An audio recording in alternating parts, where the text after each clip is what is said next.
அடேங்கப்பா கல் சத்தம் இவ்வளோ பெருசாக கேட்குது. மனுஷன் எங்கே தான் போய் வாங்கிட்டு வந்தாரு? பார்வதி என்னங்க இன்னும் அரிசி முறத்திலே இருக்குது. எப்போ பிரியாணி ஆகுறது? நான் என்னங்க பண்ணுறது? பிரியாணி அரிசியாக இருந்தாலும் கல் இருக்குது. கல்லை பொறுக்காம பிரியாணி பண்ணனா ஊர்ல இருந்து வர நம்ம பொண்ணு ஆச்சா எண்ணெல்லாம் திட்டுவா. சரி சரி பேசிட்டே இருக்காம முதல்ல சாப்பாட்டை ரெடி பண்ணு. ஆமா அச்சா கூட்டு வந்துட்டு இருப்பான். வரட்டும்.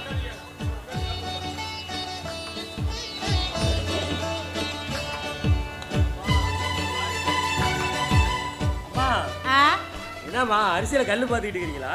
ஆமாடா. இங்கம்மா நான் கொஞ்ச நேரம் பாக்குறேன். அம்மா இங்க பாருமா எவ்வளவு பெரிய கல்லுன்னு. நான் பார்க்கும்போது இல்லையே, இவங்க இதை எடுத்துட்டு வந்து போட்டு போனோம். நம்ம ஊர் கொத்துக்காரங்கிட்ட கொடுத்தா கட்டடமே கட்டி போடுவான். அத்தோட கல்லுக்கு இந்த அரிசியில நம்ம வீடு கட்டும் போது அவர்கிட்ட இந்த கல்லை கொடுத்துடலாம். சரிம்மா அப்படியே பத்திரமா வச்சுக்கிறேன்.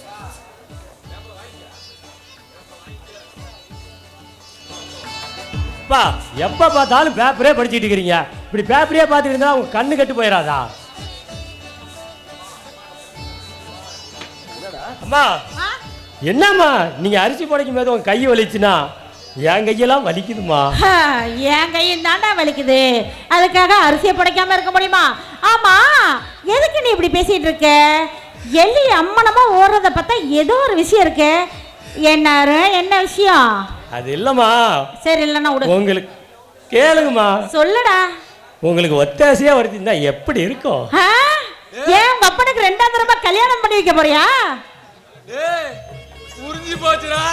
எனக்கு நல்லா புரிஞ்சு போச்சு. அவருக்கு தெரிஞ்சுச்சாம். பாரு உனக்கு இப்ப கல்யாணம் கேக்குற. அப்பா அம்மாவுக்கு ஒத்தாசையா இருக்கட்டும்னு எனக்கு நிறுத்துடா. நீ சொல்லிதான் நாங்க உனக்கு கல்யாணம் பண்ணி வைக்கணுமா? இப்ப கூட உன் ஜாதகத்துக்கு ஏத்த பொண்ணா பேப்பர்லாம் மணமகள் தேவைங்கிற பக்கத்துல பார்த்துட்டு இருந்தேன். அப்பா பேப்பர்ல பார்த்தோம் புரோகிட்ட பேசியோ எனக்கு கல்யாணம் பண்றதை விட ஒரு ஈஸியான வழி இருக்கு. நான் சொல்லட்டுமா? என்ன வழிப்பா? அம்மா சொல்லுப்பா. என்ன வழி? அப்போ நீ ஏற்கனவே ஒரு பொண்ணை பார்த்துட்ட அப்படிதானே? தெரியுது நெளியாத. ஆமாம்மா நான் பொண்ணு நம்ம ஊர் தான். ஆமாம்மா ஒன்று கொஞ்சம் வசதி கம்மி, ஆனால் நம்ம இனம் தான். அதான் என் ஃப்ரெண்டு மோகனோட தங்கச்சி காசிமுத்து ஐயாவோட பொண்ணு கலைவாணி தாம்மா. எங்கள் அப்பா அம்மா என் ஆசையில் குறுக்கு வர மாட்டாங்கன்னு ஐயா உறுதி கொடுத்துட்டு வந்துட்டோம்பா.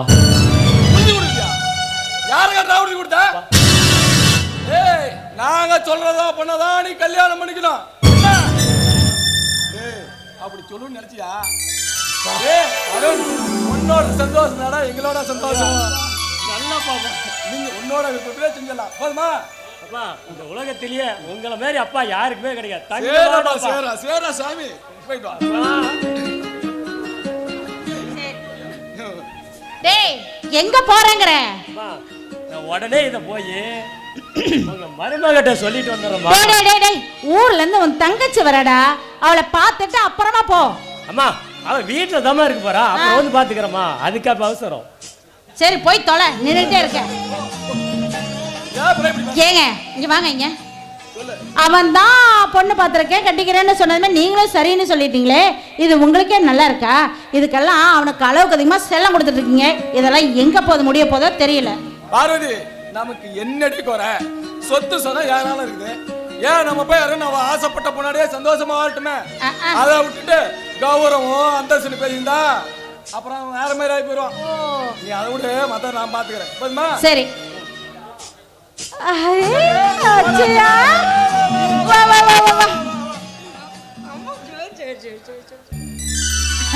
சரி எப்படிமா இருக்க? நல்லா இருக்கியா? ஷோ இப்படி இருக்க? நான் நல்லா இருக்கேம்மா. சரிடா தங்கம். வேலை வேலைக்கு சாப்பிட்றியா? நல்லா இருக்கியா? ஹாஸ்டலில் வசதி எல்லாம் எப்படி இருக்கு?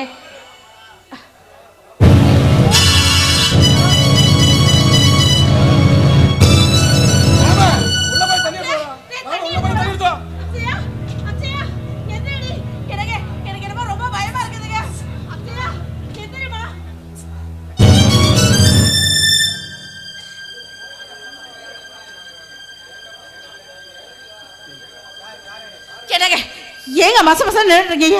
முதல்ல கார் எடுங்க, ஆஸ்பத்திரிக்கு போலாம். பார்வதி நீ ஒன்றும் பயப்படாத. அச்சியா அதிக தூரம் பஸ் வந்து வந்திருக்கிறா.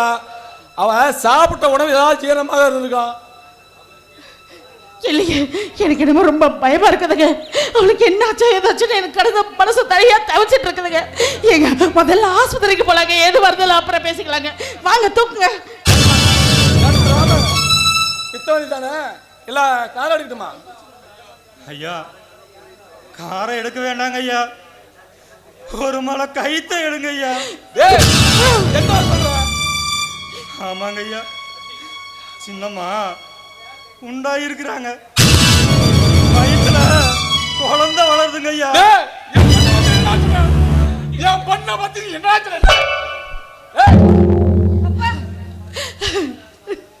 இவர் அடிக்காதீங்கப்பா. அவர் சொல்றது உண்மைதான். நீங்க என்ன வேணா கொண்டு போட்டுடுங்க. அடி பாவி, என்னடி காரியம் பண்ணிட்டு வந்திருக்க? காலேஜுக்கு போய் பட்ட படிச்சு பட்டம் வாங்கிட்டு வருவேன்னு நினைச்சா இப்படி வயத்துல புள்ளைய சுமந்துட்டு வந்து நிக்கிறியேடி. அடி, உங்க அப்பா மானமே பெருசுன்னு வாழ்ந்துட்டு இருக்காரு இந்த ஊருக்குள்ள. அவரோட மானத்தை காத்தல பறக்க வச்சுட்டியேடி, காத்தல பறக்க வச்சுட்டியே. இப்படி ஒரு காரியத்தை பண்ணிட்டு வந்து நிக்கிறியே, நாளைக்கு இந்த மனசை எப்படி தலை வந்து நடப்பாரு? ஐயோ, அடி பாவி பாவி, இப்படி ஒரு காரியத்தை பண்ணிட்டியே. அம்மா அமைதியா இருங்கம்மா, என்ன நடந்துச்சுன்னு விசாரிக்கலாமா? சின்னம்மா என்ன நடந்துச்சுன்னு கொஞ்சம் விவரமா சொல்லுமா. சொல்றேன். அம்மா, காலேஜ்ல நானும் மருதுங்கிற ஒரு பையனும் உயிரை காதலிச்சோம். எங்களோட பழக்கம் ரொம்ப நெருக்கமாச்சு. அவன் என்ன அவ்வளவு உயிரை நினைக்கிறம்மா. அவன் வேற யாரும் இல்லை, இங்க நம்ம ஊர்ல இருக்காரு வேத நாயகம், அவரோட பையன்தான். உள்ள போடு, உள்ள போடு. ஏய், உர்றா. என்னங்க இப்ப பிள்ளைய போட்டு அடிச்சு அவளை கொலை பண்ணிட்டீங்களா? ஒரு பொண்ணை பெத்த வச்சுட்டு அவளை அடிக்க எப்படிங்க அவங்களுக்கு மனசு வரது? சொன்னதை கேட்டல பாரதி, அவ கெட்டு போன பத்தி கவலைப்படல பாரு. தன்னோட பரம எதிரி பையகிட்ட தன்னை இழந்துட்டு நிக்கிறாளே. பிள்ளைங்க சின்ன வயசுல செஞ்ச தப்புலாம் பெருசா எடுத்துக்காம அதிகம் பாசம் கொடுத்து வளர்த்தன. அதுக்கு பரிசா எதிர்காலம் வேணுமா? சொல்லு பார்வதி, சொல்லு. முடியாது பார்வதி, முடியாது பார்வதி, என்னால முடியாது பார்வதி, முடியாது பார்வதி. அப்பா, அவர் என்ன நிச்சயமா கட்டிக்கிறேன்னு சொல்லி வாக்கு கொடுத்திருக்காருப்பா. எனக்கு அவர் மேல முழு நம்பிக்கை இருக்கு. எனக்கு கொஞ்சம் டைம் கொடுங்க. என்னடி டைம் வேணும் உனக்கு? என்ன டைம் வேணும்? பண்றதெல்லாம் பண்ணிட்டு டைம் கேக்குறியே, இது உனக்கே நியாயமா இருக்கா? சரி, நான் பண்ணது தப்புதான். என்னை பத்தி நீங்க யாரும் கவலைப்பட வேண்டாம். நான் செஞ்ச தப்புக்கு நானே தண்டனை அனுபவிச்சுக்கிறேன். எங்க பாரு, எனக்கு அவன் என்ன பண்ண போறாளாட்டுங்க. போய் கேளுங்க.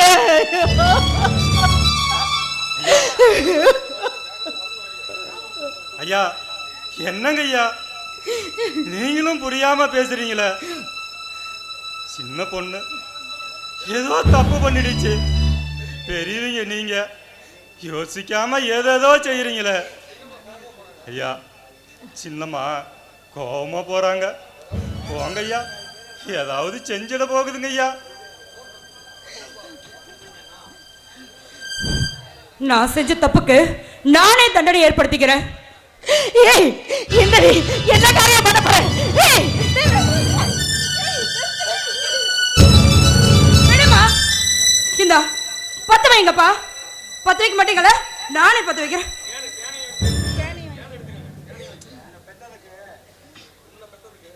அம்மா, பெத்த அப்பனா உனக்கு என்னம்மா குறை வச்சேன்? அச்சதியில போறனால உனக்கு அச்சியான்னு பேச வச்சு அழகு பார்த்தோம்மா இந்த அப்ப.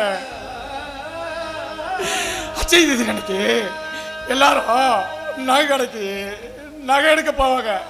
ஆனா என் பொண்ணு அச்சதியில பிறந்துக்கிறா.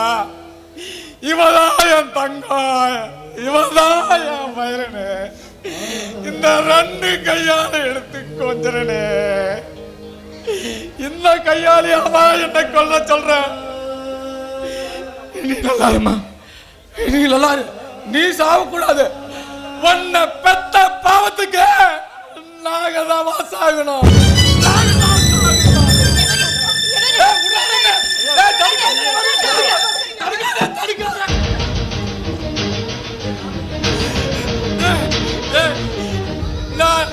எதுக்குடா உயிரோட இருக்கணும்? எதுக்காகடா வாழணும்? இந்த ஊர்ல வேணா எப்படா தளர்ந்து நடப்பேன், தளர்ந்து வந்து நடப்பேன். ஐயா அமைதியா இருங்க ஐயா. வீடுங்கிறது தரைக்கு மேல நிக்கிறது இல்லைங்க, ஒரு பொண்ணு மேலதான் நிக்குது. ஒரு பொண்ணால நீங்க இறந்துட்டீங்கன்னு சொன்னா நம்ம மொத்த குடும்பமும் நாசமா போயிடுங்க ஐயா. கொஞ்சம் நிதானமா யோசனை செய்யுங்க ஐயா. ஏலி மேல போட்ட சேலைய இதுவா தாங்க ஐயா எடுக்கணும். வேலி மேல இல்ல ராமு, நம்ம குடும்பத்தை எல்லாத்தையுமே வெள்ளத்துல தள்ளி விட்டுட்டா. உங்க ஐயா யாருக்காகவும் எதுக்காகவும் யாருக்கிட்டையுமே தலை வணங்கி நிற்காதவரு. இவளுக்காக அவர் விரோதிய முன்னாடி போய் தலை கொடுத்து நிற்கணுமா? அது எப்படி ராம முடியும்? இந்த ஊர்ல ஐயா தர்மகர்த்தா ஐயா வராருன்னா மத்தவங்க தான் தலை கொடுத்து நிற்பாங்க. இன்னைக்கு ஏன் பிறந்த இவளுக்காக அவகிட்ட தலை குடியணுமா?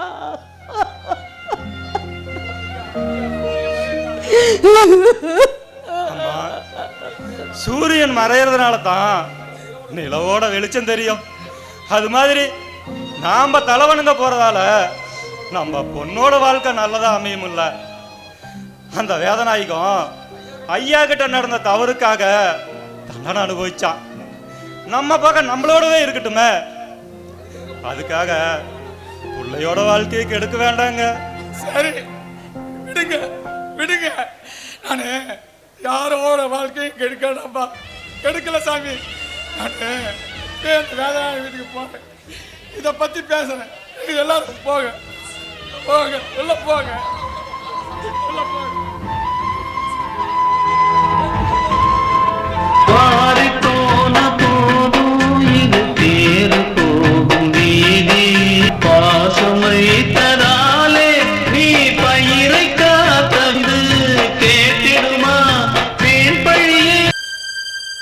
ஐயா எதிரியோட வீட்டுக்கு போறாரு, அங்க என்ன நடக்குமோ?